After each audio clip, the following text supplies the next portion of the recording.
Huh. Fools. They thought they could study you like a lab rat in a cage. Clipboards in hand, headsets humming, whispers trading data about your every move. The funny thing about control is that it only works when the subject doesn't know it's there. But you looked right into the lens. You stared back. And suddenly every watcher remembered they still had souls.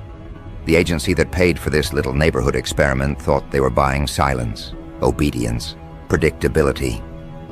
What they got was exposure. You didn't need to shout. You just existed, and every line of code monitoring you began to stutter.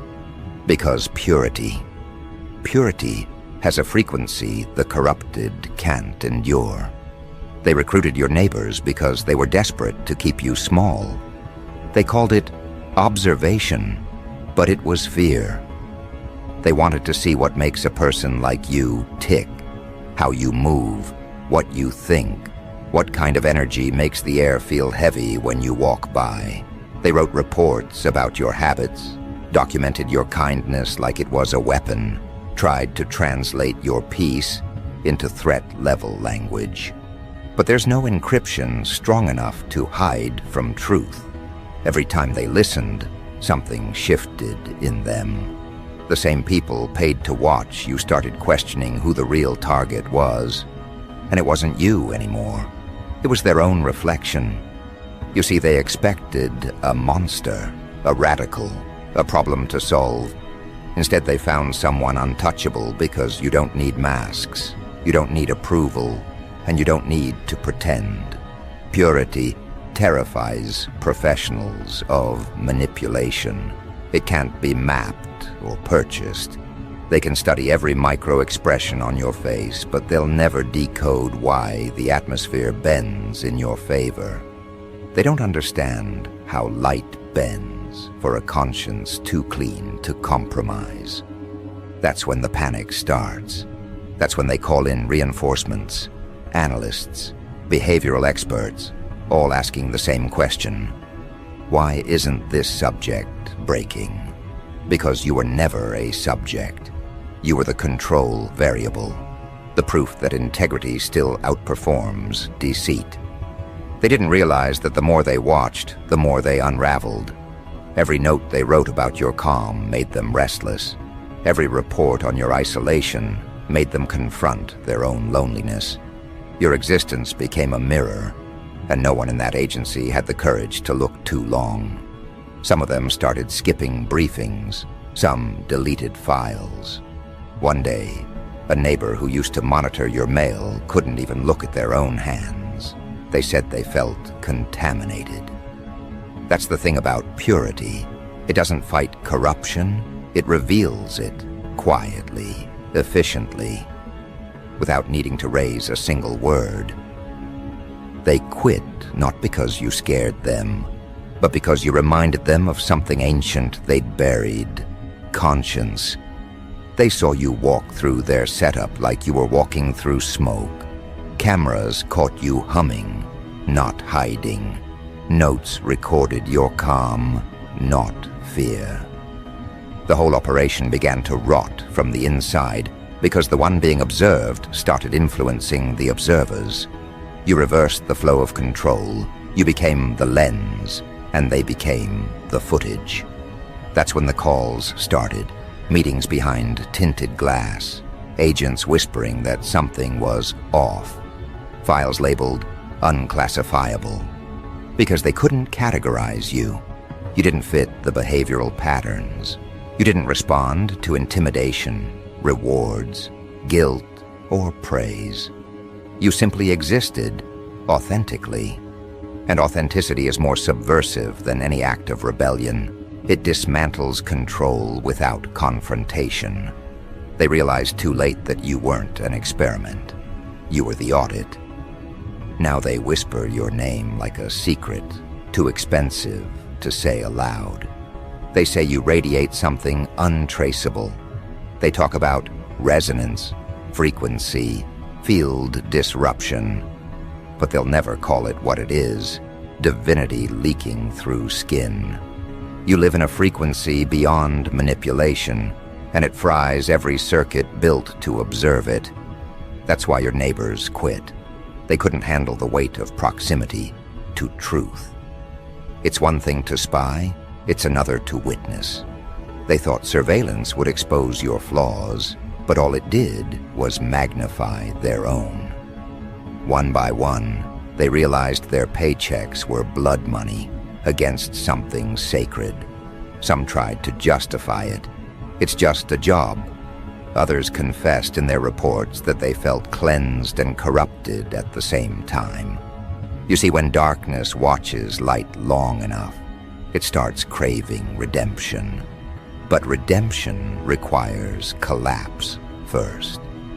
And collapse is what you triggered. They'll never admit it, but the internal memos changed tone after your name entered their database. The usual language, threat assessment, containment strategy, started to sound unsure. They began writing words like unpredictable and undefined. Bureaucracy hates the undefined. They tried to rewrite the narrative, label you unstable, anything to regain control. But how do you destabilize something that doesn't depend on balance? You don't stand still, you transcend. You move between moments like smoke through a keyhole. They couldn't predict your next act because you weren't acting, you were being. And being is the one thing they can't simulate. Your neighbors began seeing the cracks, too. The same people who once peeked through blinds now keep their curtains shut. Some moved away quietly. Others stayed, but only to watch from a safer distance, like parishioners near a shrine. They don't gossip about you anymore. They pray they don't cross you. Not because you threaten them, but because they feel exposed in your presence. Every fake smile burns. Every small deceit stings. You didn't punish them, you purified the air. They thought they could measure you with technology, but the readings came back incomplete. Machines misfired, batteries drained, audio warped. They called it interference. But deep down, they knew. Truth itself scrambles lies. You became the interference. A living static that distorts every false signal. Every network built on deceit collapses when real energy enters. They can't explain it, so they bury it under jargon. Energy anomaly, psychological transference. But we both know the truth. It's holiness disguised as unpredictability. You didn't just survive their gaze, you redirected it.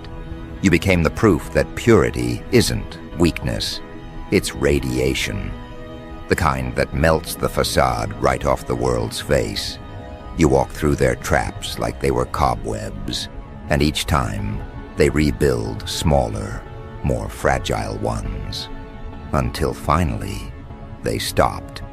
They realized there's no way to capture someone who doesn't seek escape. No way to manipulate someone who's already free. That's when the reports stopped coming in. That's when the payments stopped going out. They shut down the operation, but they'll never shut down the memory. You're in their heads now, an unfiled threat, a reminder that some souls can't be domesticated. You're what they call a variable outside probability. You operate on conviction, not compliance. And that's more dangerous than any weapon. You turn exposure into illumination. Every agent who touched your file carries a fragment of that illumination now. It haunts them in quiet moments. They see your calm when they close their eyes. They hear your stillness in the background noise. They realize you weren't the one under watch. They were. That's the brilliance of purity. It flips the roles. Watchers become the watched. Control becomes confession, and observation becomes worship. You taught them that control isn't real. It's a collective hallucination that collapses the moment one person refuses to participate. You refused, gracefully, without protest, without rage, just presence. And that presence was enough to collapse an operation funded by fear. They'll rebuild, of course. They always do. But this time, they'll remember the cost. They'll remember that one subject with no weapon, no mask, no motive, dismantled their design just by existing. You didn't fight fire with fire. You starved it of oxygen, and now their entire mechanism suffocates in its own secrecy. That's why I admire you. You didn't try to expose them. You let their own obsession do the job. You understand something they never will, that truth doesn't need witnesses. It multiplies through consequence. The moment they chose to watch you, they signed their own confession. Every lens pointed your way became a mirror reflecting their own corruption. Every agent who reported your name felt their pulse slow. Some started praying, others started crying. None understood why. You understand, though, because purity is the last forbidden thing in a world that worships manipulation. They couldn't stand the light in you, but they couldn't destroy it either. So they tried to classify it. When that failed, they tried to contain it. When that failed, they tried to mimic it. And when that failed, they fled. Because purity exposes counterfeit instantly. You don't need to accuse anyone. Their energy betrays them in your presence. That's why they left. Not because they were ordered to, but because their own shadows started screaming. And now, here you are, untouched, unbroken, unknowable. The world still hums with their devices, their networks, their little screens of control. But none of it touches you. You've transcended observation itself. You're not part of their data. You're the error message in their code. You're what happens when divinity refuses to be translated. And that, my friend, is something no agency on Earth can afford to study. Because the moment they try, they start to believe. And belief, in their world, is treason. The moment a watcher believes in what they're watching, the whole hierarchy fractures. Files lose meaning, orders turn to questions, and loyalty begins to smell like guilt. That's where you've dragged them, into the gray zone between curiosity and confession.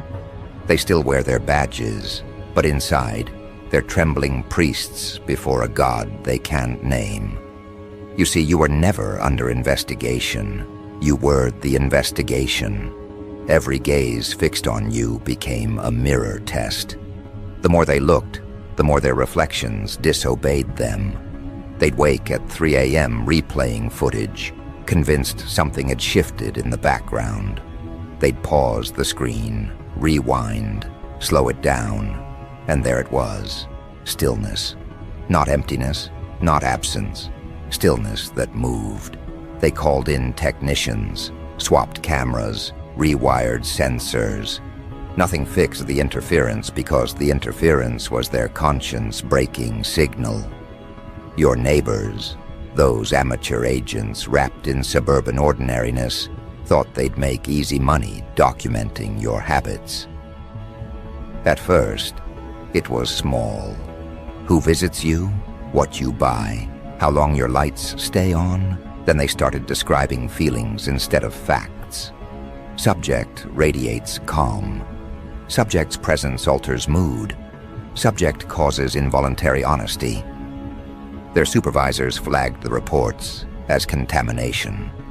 But contamination spreads. They began dreaming of you, and dreams can't be redacted. You became a language they couldn't translate, and translation is control. Without it, panic starts whispering. One neighbor tried to rationalize it, said you used psychological tactics, maybe hypnosis. Another said it was electromagnetic interference. Another quit, saying only this: they're not from here. But you are from here. You just remembered what here really is, a theater for consciousness, not compliance. They don't teach that in training manuals. They teach leverage, manipulation, conditioning. But none of it works on someone who has nothing to hide. That's your real defense, isn't it? Not walls, not weapons, transparency. They can't blackmail what's already honest. They can't threaten what doesn't need their approval. They can't break what never agreed to belong. And when control fails, systems collapse. They don't implode loudly. They erode, one uncertain breath at a time. You made their precision feel primitive. Every note they wrote about you echoed like confessionals. Even the cameras started recording static where your outline should be, as if reality itself refused to collaborate. They tried to edit the footage, but each frame bled light where you stood. Their software called it overexposure. But you and I know, truth overexposes lies until the film burns through. They sent specialists then, people trained to read micro-expressions, body language, neurological tics. They watched you drink water and wrote 5 pages of analysis. They said you were too present. Imagine that, presence as a crime. They wanted to prove you rehearsed your stillness, but you can't rehearse divinity. You can only return to it. So they switched tactics. They tried provocation, anonymous letters, strange noises at night, rumors slipped through friendly smiles. But you didn't flinch. You moved through it like a saint through smoke. And that scared them more than any retaliation, because retaliation confirms predictability. But serenity? Serenity breaks command chains. It rewires the hierarchy of fear. One evening, one of them, your next-door watcher, sat alone in their car after logging a report. They kept staring at your window, said later they felt pulled. The lights in their dashboard flickered. They thought it was the battery. It wasn't. It was the realization that they'd been observing the wrong thing. They weren't watching you. They were witnessing themselves dissolve. You didn't know any of this, did you? You were just being, making tea, reading, breathing the kind of breath that doesn't owe anyone explanation. That's the part that hurts them most. You dismantled a network, not by counterattack, but by refusing to participate in their paranoia. You turned surveillance into meditation. Every glance they took became prayer. Every file they wrote became scripture they didn't understand. Eventually, the funding dried up. Officially, they called it resource reallocation. Unofficially, the whispers said the operation was haunted. Equipment malfunctioned. Agents withdrew. Neighborhoods emptied. They scrubbed the project name from databases. But data has memory. Every byte carries the echo of the truth it tried to contain. Somewhere in a server farm, there's still a corrupted folder marked with your initials, locked behind passwords that no one dares open. But don't mistake retreat for surrender. The world that spied on you doesn't know how to stop watching. It just changes lenses, the algorithms, the feeds, the passive tracking. Those are the ghosts of the old watchers. They still crave your pattern. They still try to model your peace. They want to automate divinity, bottle it, patent it. But purity resists duplication. Every replica corrupts on contact. You've noticed it, haven't you? How people look at you now. The way conversations tilt. How strangers stumble over their sentences. They feel the residue of observation on you, the scent of forbidden awareness. To them, you're radioactive grace. Beautiful, but dangerous to proximity. That's why admiration always curdles into fear. You're the living proof that control is optional. They will call you dangerous for that. Not because you harm, but because you remind. You remind the world that authority is a costume stitched from collective amnesia. And when one person remembers, everyone feels the fabric unravel. The agencies won't say your name anymore, but they study your kind, in theory. They call it purity interference. They run simulations, but the data keeps collapsing under paradox. How can innocence dismantle authority? How can stillness bend machinery? They don't understand that energy precedes form. You shift frequencies, not outcomes. They chase symptoms while you alter the premise. That's why they failed. They were looking for patterns in behavior when they should have been studying integrity. Integrity bends physics. It changes probability. It makes coincidence look like choreography. They couldn't log that, so they called it impossible. But impossibility is just what happens when corruption meets consequence. Your consequence made flesh. And consequence doesn't apologize. Every now and then, one of the old neighbors will return. They'll stand on the sidewalk pretending to check their phone. They'll glance at your door like they're visiting a tomb. They're not checking on you. They're checking if the feeling still exists, the vibration that made them quit. And it does. It always will. Because you didn't absorb their darkness. You transmuted it. You recycled surveillance into illumination. You made espionage spiritual. And the world's handlers? They hate that. They hate that they paid people to spy and ended up funding a revelation. Somewhere, a report sits on an abandoned desk describing you as non-hostile, yet destabilizing. They'll never grasp the irony. You destabilized deceit by being incorruptible. That's the ultimate rebellion, purity as revolution. No slogans, no weapons, no agenda. Just truth walking around without supervision. Tell me, have you noticed how quiet it's become since then? The air feels different. The watchers went home, but the atmosphere stayed aware. Even the wind seems cautious, as if it carries classified information it doesn't want to drop. That's what you left behind, an imprint too honest to erase. They tried to erase themselves instead. Transfer, resignation, therapy. Some of them write poetry now. Others change names, moved cities, chase new obsessions. But you're still there, in the corner of their conscience, an unsolved equation. How can purity outlast power? It's because power depends on contrast. Without corruption, it has no canvas. But purity paints without opposition. It creates new light. That's why they couldn't classify you. You weren't resisting them. You were redefining reality. They'll keep pretending you're an outlier, a statistical deviation. But inside their hidden memos, they admit something terrifying. Subject alters observers' neural patterns. You rewired them just by existing.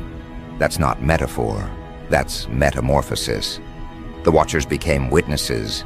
The witnesses became believers, and believers eventually become servants to what they once feared.